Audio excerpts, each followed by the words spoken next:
भाजी आ गए इतने तो छत के उत्ते सामने बगीचा है दीवाने आम दे बिल्कुल बैक साइड ते इत्थे रानियां अपनियां सखियां दे नाल खेडदियां होंदियां सी।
सारे दरवाजे बंद कर छड़े ने जी, ये सिक्योरिटी गार्ड होंगे ने।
ਅੱਛਾ ਜਿੰਜਾ ਤੁਸੀਂ ਵੇਖ ਸਕਦੇ ਹੋ, ਮੈਂ ਇੱਥੇ ਇੱਕ ਕਮਰੇ ਦੇ ਅੰਦਰ ਆਇਆ।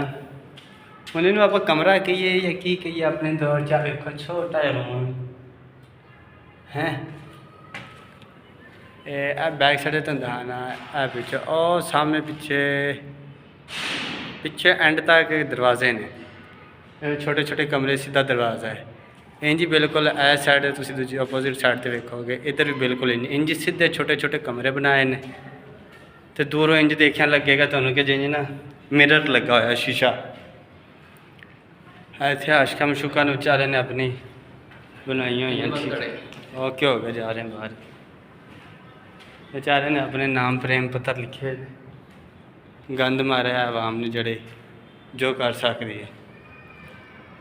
आ देखो इत्थे अंडरग्राउंड है इत्थे, ठीक है। इस अंदर जाना मना किया उन्होंने, ठीक है।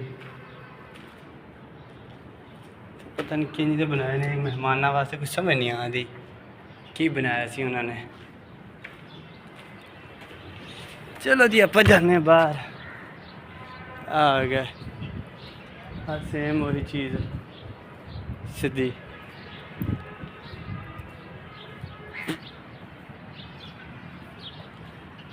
ਹੁਣ ਦੇ ਲੋਕਾਂ ਨੇ ਕਰਤਾ ਬੰਦ ਹੈ। ਇਹ ਵੇਖੋ ਇਹ ਵੀ ਕੋਈ ਚੀਜ਼ ਹੈਗੀ ਜਿਹਨੂੰ ਉਹਨਾਂ ਨੇ ਬੰਦ ਕੀਤਾ। ਤੇ ਚਲੋ ਅੱਗੇ।